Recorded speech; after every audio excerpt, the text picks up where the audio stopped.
కొంతమంది అదృష్టవంతులు ఉంటారు. వాళ్ళు ఏం పట్టుకున్నా సరే దగదగలాడతాం, వెలిగిపోతాయి, మెరిసిపోతాయి. అదృష్టవంతులు ఎవరో కాదు, మేమే.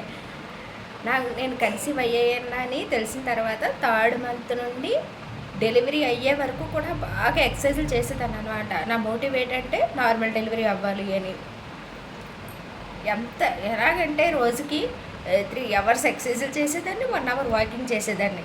ఎంత చేసినా కూడా తీరా హాస్పిటల్కి వెళ్ళాక యూట్రస్ ఓపెన్ అవ్వలేదని చెప్పారు. ఆ 3 రోజులు కూడా చాలా కష్టపడ్డాను నార్మల్ డెలివరీ కోసం. ఆ తర్వాత ఏమైంది అనుకుంటున్నారు? నేను అనుకున్నాను ఇంక నార్మల్ డెలివరీ అయిపోద్ది నాకు అనుకున్నాను. తీరా చూస్తే సిజేరియన్ అయింది. అది ఓకే. నెక్స్ట్ వచ్చి మేము ఇల్లు చేయించాం. ఇల్లు చేయించేటప్పుడు అప్పటి వరకు పెద్ద పెద్ద గాలుపులు బాగా ఎండలు కాసేవన్నమాట. మేము ఇల్లు చేయించే టైంకి మేము చేయించడం ఎలాగంటే పెద్ద పెద్ద వర్షాలు, తుఫాను పట్టేసి పెద్ద పెద్ద వర్షాలు కురిసేసేవి.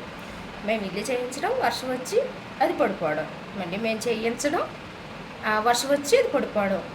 ఒక కూలి ఇవ్వాల్సిన ప్లేస్లోకి 2-3 కూళ్ళు వచ్చేవి. అప్పుడు కూడా బాగా లాస్ వచ్చింది మాకు. నెక్స్ట్ వచ్చి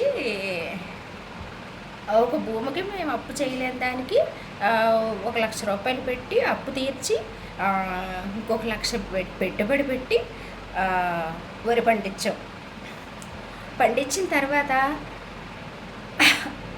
అప్పటి వరకు ఎండలు బాగా విపరీతమైన ఎండలు.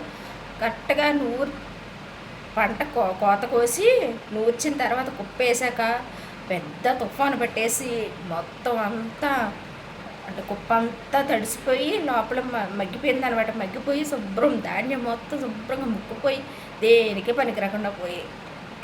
ఇలా చెప్పుకుంటే బోలెడు ఉన్నాయి మాకు. అలాంటి